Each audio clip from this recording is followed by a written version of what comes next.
Shalom, shalom, shalom umat Tuhan yang saya kasihi. Siapapun yang menyaksikan siaran ini, yaitu channel Yesaya GAA, saya percaya ini bukan hal kebetulan dan seperti komitmen saya, setiap hari harus saya upload satu renungan firman Tuhan atau khotbah-khotbah saya untuk bisa menjadi berkat buat setiap kita. Sore tadi saudara saya merenung di kendaraan, kemudian saya bertanya sama Tuhan, Tuhan apa yang saya akan sampaikan buat umat-Mu pada malam hari ini. Tuhan ingatkan saya satu kisah, tentang kisah Ayub. Saudara, Tuhan ingatkan saya bahwa masalah itu, khususnya di COVID-19 yang sedang terjadi bangsa kita ini, masalah itu bukan saja menimpa bagi orang yang tidak takut Tuhan, atau orang yang jauh dari Tuhan, tapi juga menimpa orang-orang yang setia dalam Tuhan. Tetapi dengar baik, orang yang setia ada solusi yang Tuhan berikan. Sebelumnya kita akan berdoa, kita minta urapan kuasa Roh Kudus untuk mengurapi saya, mengurapi kita semua, supaya menangkap pesan Tuhan ini dengan sungguh, diberikan hati yang baru, bahkan telinga yang seorang murid, pendengaran kita, hati dan pikiran kita memiliki hati seorang murid. Bapa, kami mengucap syukur, berterima kasih kepada Tuhan dan tahan hentinya Tuhan. Kami mengucap syukur, mengucap syukur. Buat nafas yang Kau berikan, buat kesehatan yang Kau berikan, sampai detik ini, semua semata-mata karena kebaikan-Mu. Dan selaku anak Tuhan, pada malam hari ini, aku mengangkat tanganku buat bangsa dan negaraku Tuhan. Berkati yaitu pemimpin bangsaku, berkati presidenku Pak Jokowi dan wakil presiden, dan semua jajaran menteri Tuhan berkati.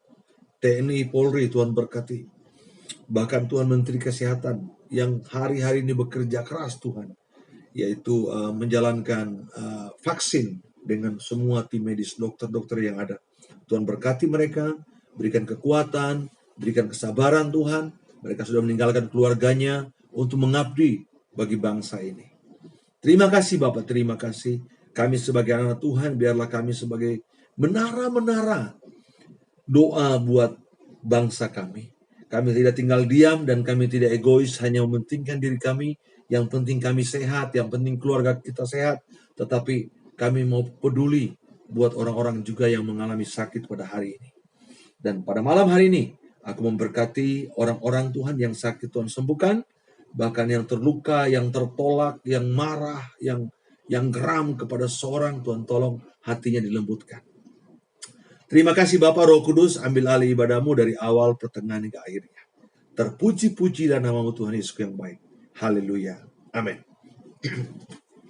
Ya saudaraku, tadi waktu dalam perjalanan arah pulang, Tuhan ingatkan saya tentang satu kisah, yaitu ada satu pribadi, ada satu orang yang namanya Ayub, saudara. Alkitab katakan bahwa Ayub ini orangnya baik, orangnya hidup benar, orangnya saleh, jujur, takut akan Allah, menjauhi kejahatan. Dan Ayub ini memperoleh kekayaan yang sungguh-sungguh luar biasa. Di wilayah dialah orang yang terkaya. Bahkan dia punya anak, saudaraku. Jadi lengkaplah sebagai keluarga yang berbahagia. Mari kita baca firman-Nya. Seperti biasa saya ingatkan saudara untuk juga buka Alkitab pada waktu menyaksikan siaran ini, supaya makin hari kita makin dibekali oleh firman Tuhan, karena sering saya katakan bahwa kekuatan kita nggak ada lain dalam menghadapi situasi apapun, hanya firman Allah, itulah kekuatan kita. Ayub 1 ayatnya yang pertama, yang ke-1 sampai dengan ayatnya yang ketiga. Kesalehan Ayub dicoba. Judul perikopnya kesalehan Ayub dicoba. Ada seorang laki-laki di tanah Uz bernama Ayub. Orang itu saleh dan jujur. Ia takut akan Allah dan menjauhi kejahatan. Ia mendapat 7 anak laki-laki dan 3 anak perempuan.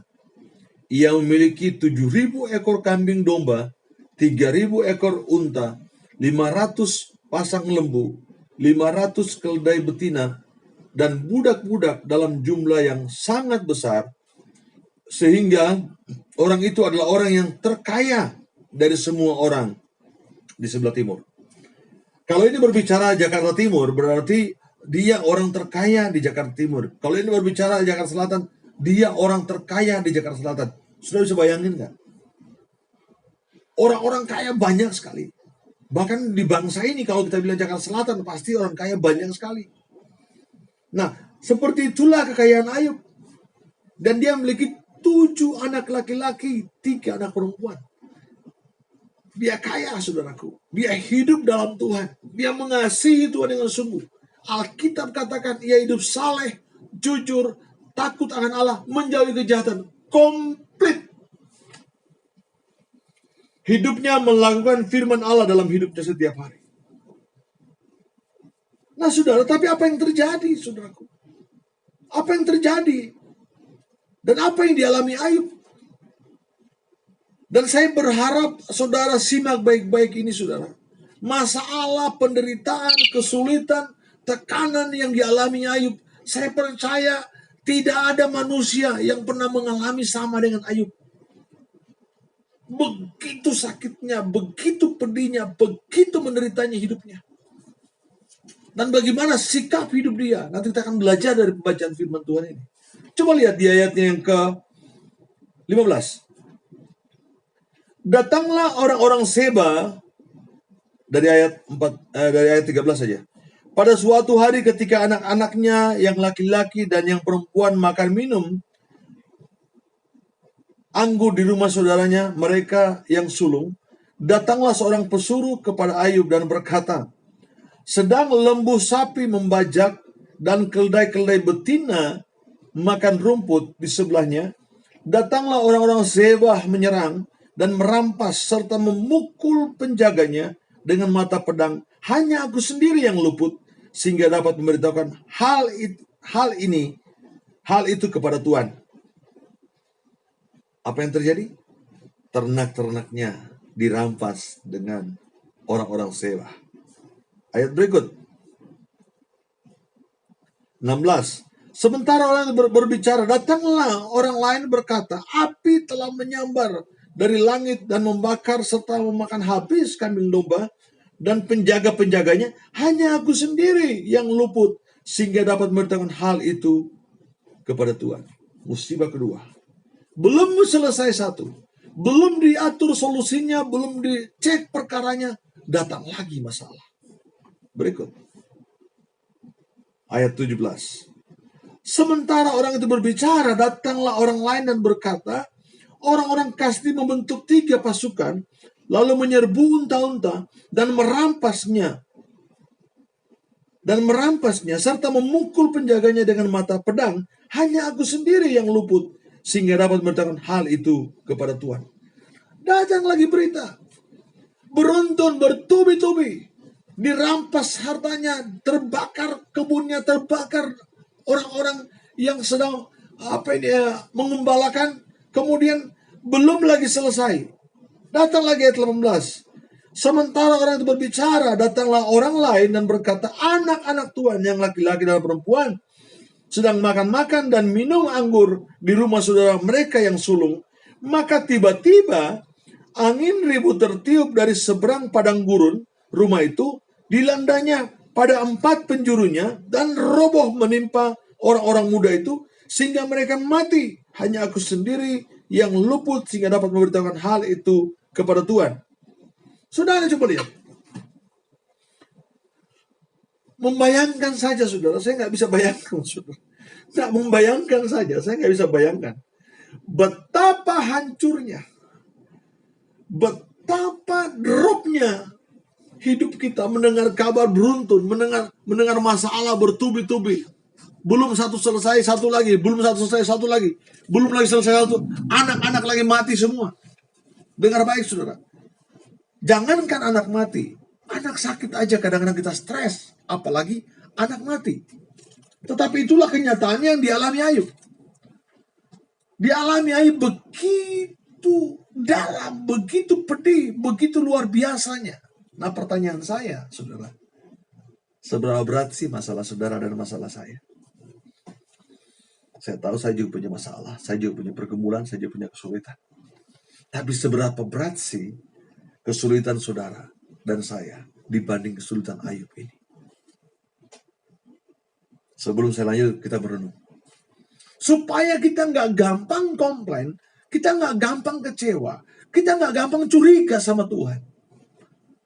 Ingat saudara, Alkitab katakan, ada seorang laki-laki di tanah Uz bernama Ayub. Ia hidup saleh, jujur, takut akan Allah, menjauhi kejahatan. Sekarang mengalami musibah. Kalau ini digambarkan bahwa dia hidup orang jahat, oke lah, wajar lah. Orang juga akan berpikir, biarin aja, orang dia jahat. Tapi ini orang saleh, saudaraku. Dan saya juga percaya pasti dia derma sama orang. Pasti dia mengasihi orang lingkungannya. Karena dia saleh. Orang saleh akan ikut kelakuan baiknya. Akan ikut hal-hal kasihnya. Pasti akan ikut itu. Tetapi bagaimana sikap kita pada waktu menghadapi tekanan ini? Menghadapi masalah seperti apa yang dialami Ayub. Mungkin tidak sama dan memang gak sama. Kalau sama, saudara, saya juga belum tentu kuat menghadapi apa yang dialami Ayub, saudara. Jangankan mati anak 10, sakit saja kita stres. Apalagi mati, 10-10-nya mati. Saya diingatkan Tuhan menyampaikan ini supaya kita agak sadar lah. Agak sadar, jangan gampang curiga sama Tuhan. Ada satu tokoh, ada satu orang yang pernah mengalami hal yang serius dalam hidupnya. Tetapi apa yang dilakukan? Coba lihat ayat yang ke-20. Maka berdirilah Ayub lalu mengoyak jubahnya dan mencukur kepalanya. Kemudian sujudlah ia dan menyembah. Coba. Responnya luar biasa. Kedewasaan imannya teruji. Maka sujudlah ia dan menyembah. Katanya apa? Katanya, dengan telanjang aku keluar dari kandungan ibuku, dengan telanjang juga aku akan kembali ke dalamnya. Tuhan yang memberi, Tuhan yang mengambil, terpujilah nama Tuhan. Hebat. Hebat. Hebat, hebat, hebat. Dia masih bisa memuji Tuhan dengan masalah yang beruntun dalam hidupnya. Dia masih berkata, terpujilah nama Tuhan. Hebat. Tuhan lagi cari orang-orang, anak-anaknya, atau hamba-hambanya yang punya kualitas rohani seperti ini. Artinya nggak langsung bertanya, kok bisa begini Tuhan, kok bisa begini Tuhan, kok bisa begini? Saya kan udah ibadah, saya kan rajin memberikan persembahan, perpuluhan saya jalan, saya bantu gereja, saya membantu orang-orang, kok saya menghadapi masalah? Biasanya orang seperti itu. Kenapa? Merasa dia hidup benar. Merasa dia hidup benar. Yang tahu kita benar, Tuhan. Tetapi Ayub ini contoh yang luar biasa. Dan saya berharap kita menjadi Kristen-Kristen yang tangguh, yang kokoh, yang kuat. Tidak cengeng, tidak mudah frustasi, tidak mudah putus asa, bahkan tidak sembarang menyalahkan Tuhan. Karena kadang orang pada waktu dia menghadapi masalah dan dia merasa sudah hidup benar, dia kadang-kadang komplain dan salahkan Tuhan. Tetapi malam hari ini, saya percaya ini bukan kebetulan. Saya sampaikan ini. Dan memang semalam, tadi sore saya bilang, Tuhan apa yang saya akan sampaikan? Dan Tuhan bilang, sampaikan tentang Ayub. Di masa-masa sulit bangsa ini, di masa-masa sulit anak-anak Tuhan, mereka harus menjadi Kristen-Kristen yang kokoh, yang kuat, yang tangguh. Tidak mudah menyerah, tetapi terus berpengharapan sama Tuhan. Allah yang memberi, Allah yang mengambil, terpujilah nama Tuhan. Haleluya. Dan saudara tahu ceritanya, nanti sudah baca nanti, saya harap sudah baca cerita ini. Bagaimana teman-teman Ayub datang dan menyalahkan dia. Kau mungkin berdosa, kau mungkin salah, bertobatlah supaya Tuhan pulihkan kamu. Ayub marah, saudara. Ayub marah. Dalam hati Ayub, kalian nggak tahu apa yang saya alami. Kalian bisa menuduh saya. Kalian bisa menghakimi saya bahwa saya sedang berdosa hidup saya. Saudara, kalau kita melihat orang menderita, orang kesusahan, jangan sampai kita langsung menghakimi. Oh, dia dosa kali. Ini Ayub alami itu loh. Saya tidak akan baca keseluruhannya karena itu bisa jadi 4-5 seri khotbah tentang Ayub ini. Tapi saya hanya pangkas bagaimana sahabat-sahabat Ayub mulai menuduh dia yang tidak-tidak. Kamu kena musibah ini, kena berdosa kali. Udah bertobat kamu. Kembali kepada Tuhan supaya Tuhan memulihkan keadaan. Saudara, coba lihat lagi. Saudara, saya percaya, dengar baik, tidak ada satupun masalah yang terjadi dalam hidup saudara, dalam hidup saya, tanpa seizin Tuhan. Karena Alkitab jelas katakan bahwa setiap anak-anak Tuhan itu ada proteksinya Tuhan. Itu ada pagar sekelilingnya.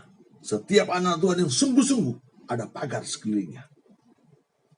Coba lihat ayat 10. Dari ayat 1 tadi. Lalu ayat 9. Lalu jawab iblis kepada Tuhan, apakah dengan tidak mendapat apa-apa Ayub takut akan Allah? Bukankah engkau yang membuat pagar sekeliling dia dan rumahnya, serta segala yang dimilikinya? Apa yang dikerjakannya telah kau berkati, dan apa yang dimilikinya makin bertambah di negeri itu. Ada pagar. Ada pagar. Setiap anak Tuhan ada pagar. Menjadi masalahnya, Tuhan pagari kita. Kita yang membuat pagar. Kita yang keluar pagar. Tuhan pagari kita sebenarnya sebagai anak Tuhan, tapi kita yang kadang-kadang melompat pagar.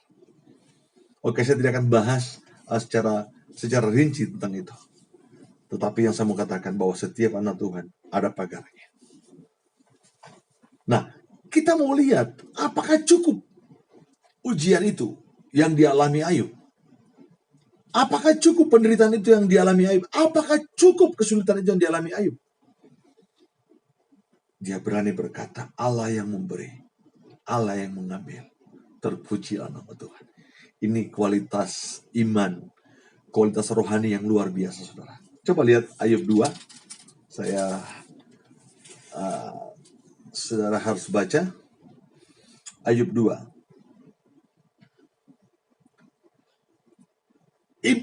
Iblis ini cari celah lagi gitu. Karena Ayub tetap menyembah Tuhan. Walaupun sudah dihabisi hartanya. Mati semua anaknya. Tetap aja iblis berkata. Iblis ngeri lihat Ayub ini. Karena dia bilang, kok orang ini masih tetap menyembah Tuhan. Gitu. Coba lihat. Ayub 2. Ayatnya yang keempat. Coba kita lihat. Lalu jawab iblis kepada Tuhan, kulit ganti kulit. Orang akan memberikan segala yang dipunyanya, ganti nyawanya. Tetapi ulurkanlah tanganmu, dan jamalah tulang dan dagingnya, ia pasti mengutuk engkau di hadapanmu. Iblis berkata demikian. Iya, hartanya mungkin oke lah. Engkau bisa ganti nanti. Engkau bisa berkati nanti. Iblis ini bingung, kok orang ini tetap menyembah Tuhan. Sehingga iblis katakan, coba kamu izinkan saya untuk merusak tubuhnya. Coba. Dia nggak puas kasih habis hartanya orang aja. Dia nggak puas bunuh semua anaknya Ayub. Tetapi dia mau rusak lagi tubuh dan dagingnya Ayub. Dan coba kita lihat. Ayat 6. Maka firman Tuhan kepada iblis, nah, ia dalam kuasamu, hanya sayangkan nyawanya. Jadi tubuhnya dalam kuasamu, tapi nyawanya itu milik Tuhan. Ayat 7. Kemudian iblis pergi dari hadapan Tuhan, lalu ditimpakan Ayub dengan bara yang busuk dari telapak kakinya sampai ke batu kepalanya. Coba. Kira-kira kalau saudara yang mengalami ini, saya bilang, saya belum tentu kuat, udahlah. Saya belum tentu kuat menghadapi ini. Sekarang bukan saja harta saya yang habis, bukan saja anak saya yang meninggal, tetapi sekarang tubuh saya rusak. Bara itu penyakit yang bentol-bentol kayak bernanah gitu, kayak kusta-kusta, kudis-kudis yang bernanah begitu. Kenapa saya bilang ini masalah sakit yang menjijikan? Coba lihat ayat berikutnya. Ayat yang ke-8. Lalu Ayub mengambil sekeping beling untuk menggaruk-garuk badannya sambil duduk di tengah-tengah debu, tengah-tengah abu. Udah nggak kerasa lagi pakai tangan, saudara. Prank, garuk pakai beling, kena gatal.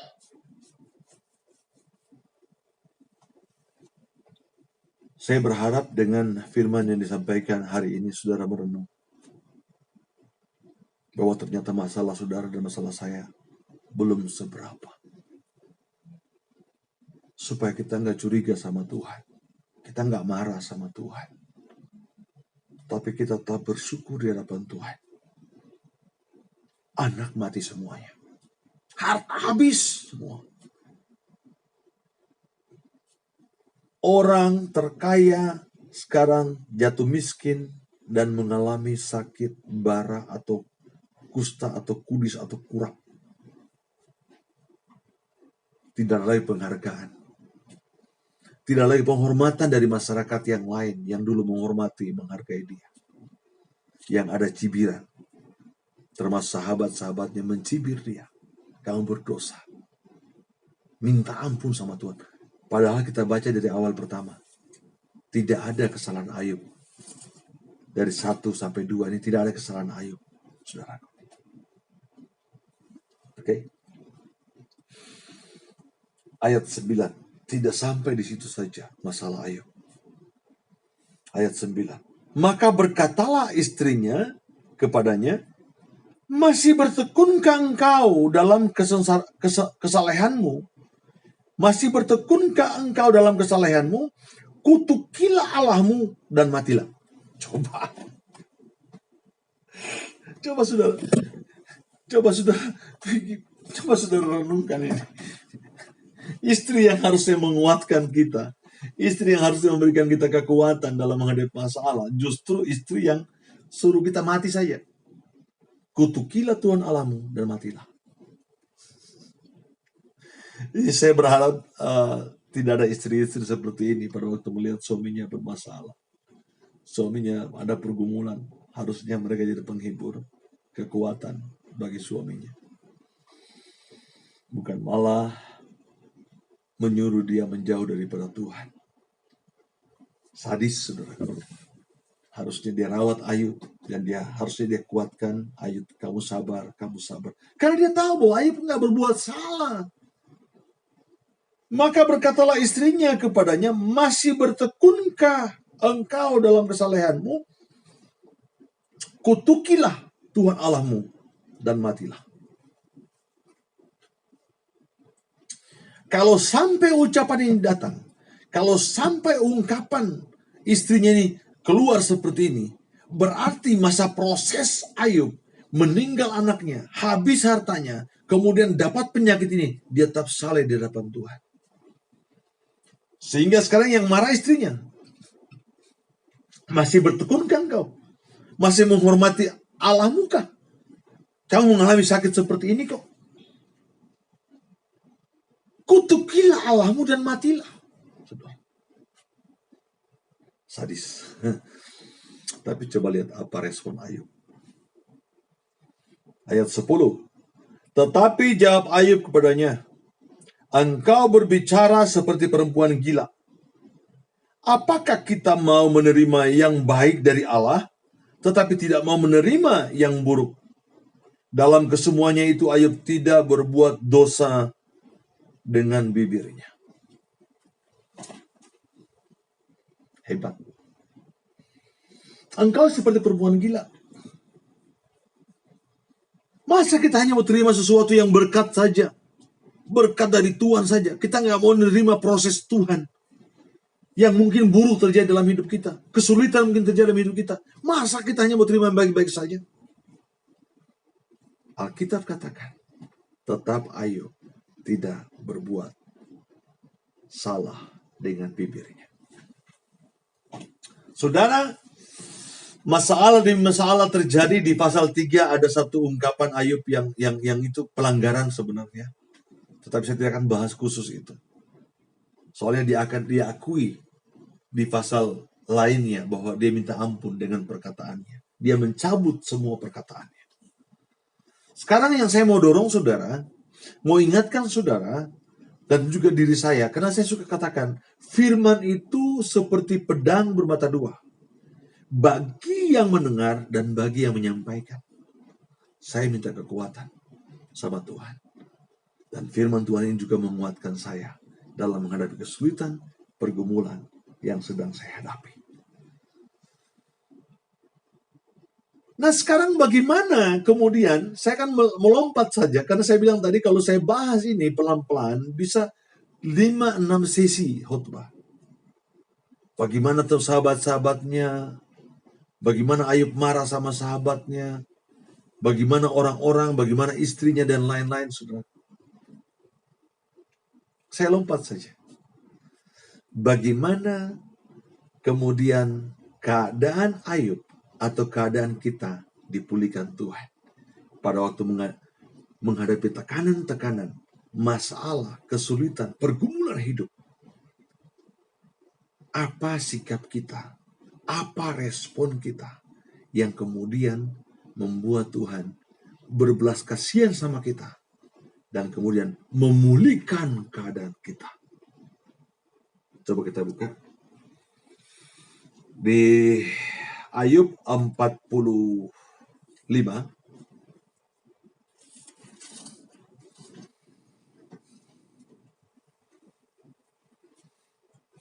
Ayat 42, kitab Ayub 42. Ini saudaraku, yang penting.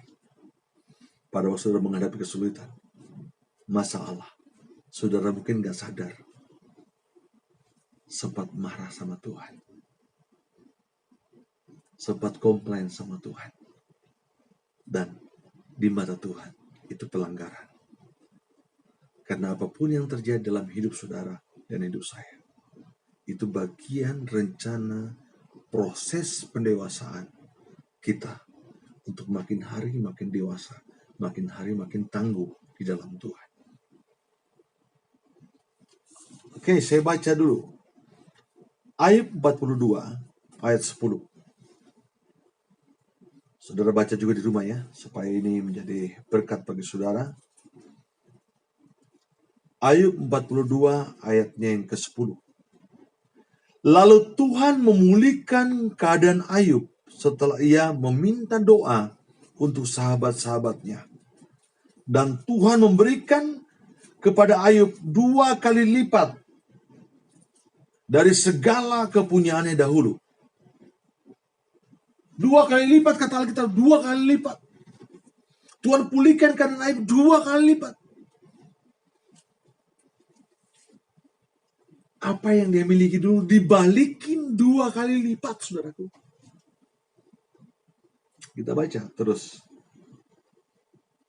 Kemudian datanglah kepadanya semua saudaranya laki-laki dan perempuan dan semua kenalannya yang lama dan makan bersama-sama dengan dia di rumahnya. Mereka menyatakan turut berduka cita dan menghibur dia oleh karena segala malapetaka yang telah ditimpakan Tuhan kepadanya.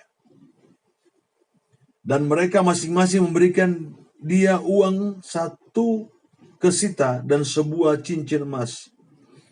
Tuhan memberkati Ayub dalam hidupnya yang selanjutnya lebih daripada dalam hidupnya yang dahulu. Ia mendapat 14.000 ekor kambing domba. 14.000 ekor kambing domba. Di Ayub 1 ayat 3, hanya 7.000 kambing domba, 2 kali lipat. Dan 6.000 unta. Di Ayub 1 ayat 3, hanya 3.000. Sudah bisa baca ulang nanti. 1.000 pasang lembu. Di ayat 3 pasal 1, hanya 500. 1.000 ekor keledai betina, hanya 500 di pasal 1 ayat 3. Ia mendapat, coba ini yang dahsyat saudara. Ia mendapat 7 orang anak laki-laki dan 3 orang anak perempuan. 14.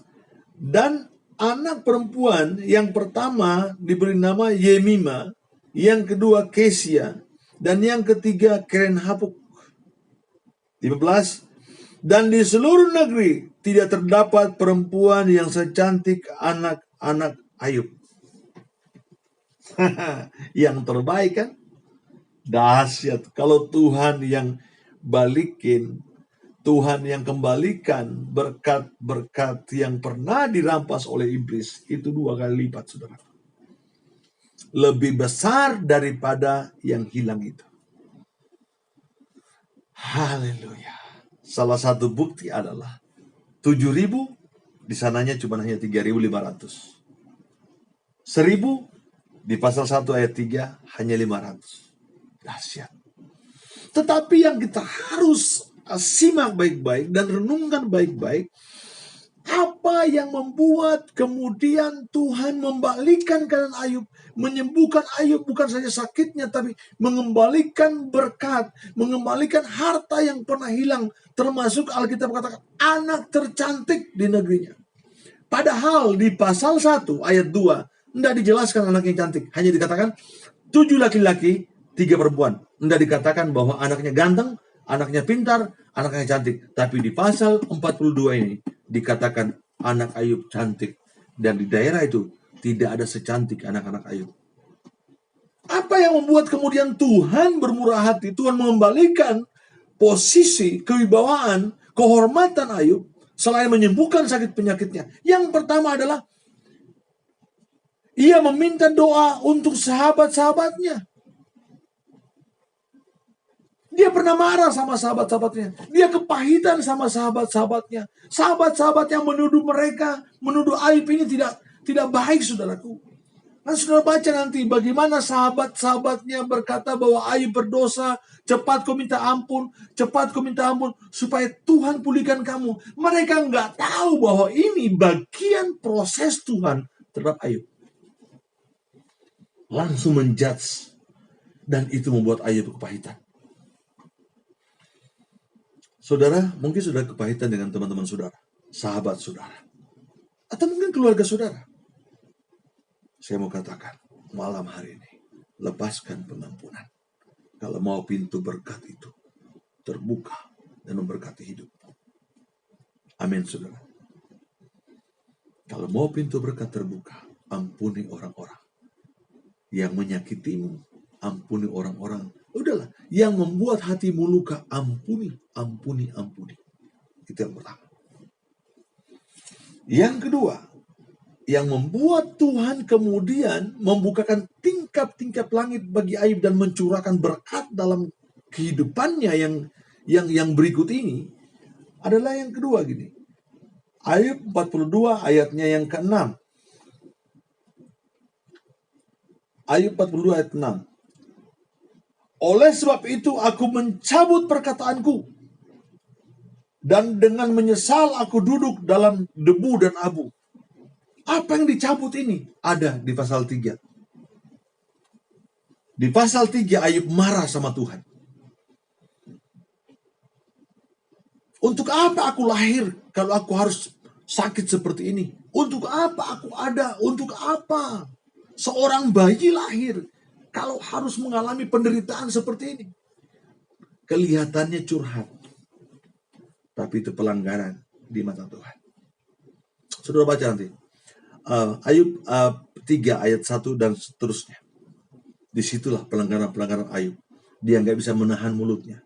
Di pasal 1 dia masih berkata Allah yang memberi, Allah yang mengambil, terpujilah nama Tuhan. Di pasal 2 dia masih tegur istrinya dan Alkitab katakan Ayub tidak berbuat salah dengan bibirnya. Di pasal 3 dia melanggar. Cabut semua perkataan-perkataanmu yang pernah curiga sama Tuhan. Dan saudara berkata Tuhan tidak adil. Saudara, mungkin saudara curhat, tapi mungkin saudara tidak sadar bahwa itu adalah pelanggaran di mata Tuhan. Contoh misalkan begini. Kok rambut saya keriting? Kok rambut saya nggak lurus ya? Kok yang lain rambutnya lurus, saya keriting? Kok hidung saya nggak mancung ya? Yang lain mancung.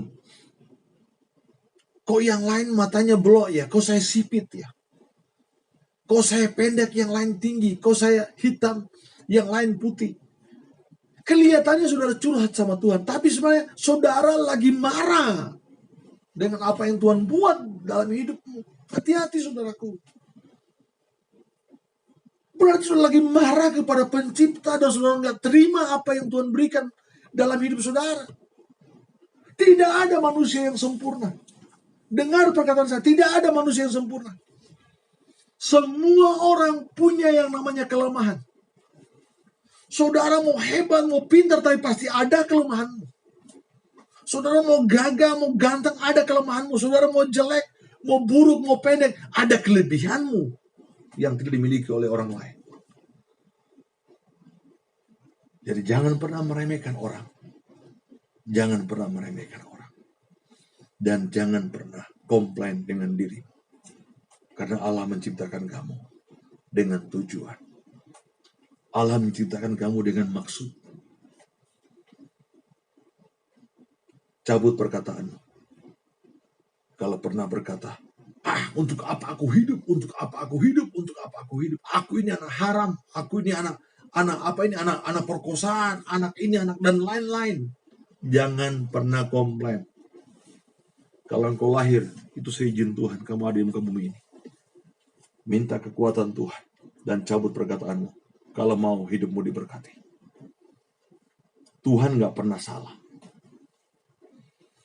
Yang sering salah itu saya, kita. Tapi Tuhan gak pernah salah. Termasuk dalam ciptaannya. Yang kedua, mencabut setiap kata-katanya yang pernah curiga sama Tuhan. Yang pernah komplain sama Tuhan. Yang pernah marah sama Tuhan tanpa dia sadar. Dia pikir dia cuma curhat, tapi itu pelanggaran. Dan itu perlu dicabut. Hati-hati. Yang ketiga, dia memuji Tuhan di sini. Ayub 42 ayat 2. Aku tahu bahwa engkau sanggup melakukan segala sesuatu dan tidak ada rencanamu yang gagal. Dia mulai memuji Tuhan. Aku tahu Tuhan, ini yang membuat kemudian Tuhan membuka langitnya dan mencurahkan berkat buat Ayub. Dia memuji, aku tahu engkau Allah yang hebat. Kau Allah yang besar, ajaib dan mulia. Mungkin dia akan pujian penyembahan itu. Dia memuji Tuhan. Engkau Allah yang hebat. Engkau Allah yang luar biasa. Tidak ada satupun yang engkau lakukan gagal. Artinya dia mau sampaikan bahwa apapun yang aku alami, semua ada dalam rancanganmu. Mulai memuji Tuhan. Bagaimanapun kondisi keadaanmu saat-saat ini. Engkau sakit, COVID kah itu, kanker kah itu, tumor kah itu. Mulai memuji Tuhan. Mah, kolesterol, darah tinggi, asam urat, dan lain-lain. Mulai memuji Tuhan. Naikkan pujian. Hati yang gembira adalah obat yang manjur. Tapi semangat yang patah mengeringkan tulang. Naikkan pujian dan agungkan dia. Dia memang harus dipuji. Dan harus kita naikkan pujian penyembahan kita hanya kepada dia. Kita ini ciptaan. Siapa kita mau komplain pencipta? Selain memuji, menyembah. Kenapa Daud begitu dikasihi? Pernah buat salah. Kenapa? Karena hatinya melekat dengan Tuhan. Haleluya. Yang ketiga, naikkan pujian penyembahanmu kepada Tuhan. Dan yang keempat, ini sangat penting. Ayat yang kelima, saudaraku, Ayub 42 ayat yang kelima. Hanya dari kata orang saja aku mendengar tentang engkau. Hanya dari kata orang saja aku mendengar tentang engkau. Tetapi sekarang ini mataku sendiri memandang engkau. Sekarang ini aku mengenal engkau bukan lagi karena kata orang, tetapi mataku sendiri memandang akan engkau. Pengenalan pribadi dengan Tuhan itu harus kita alami secara pribadi. Dulu waktu saya kecil saya kenal tentang Yesus, Bapa dan Roh Kudus. Itu hanya dari kata pendeta.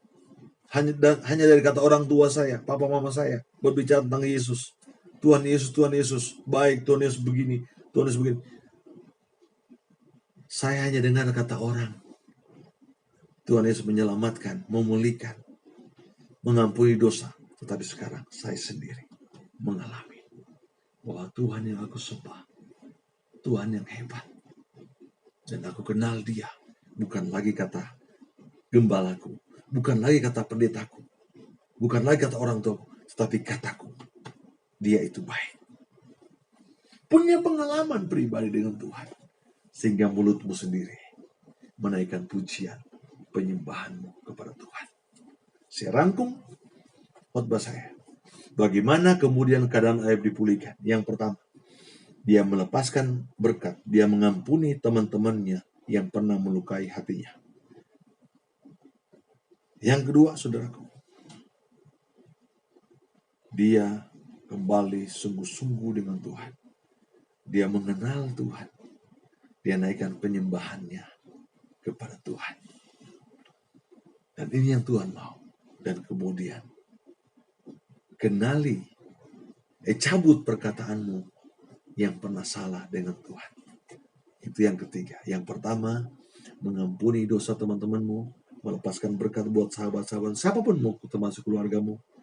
Kemudian cabut perkataanmu yang salah, yang pernah curiga sama Tuhan.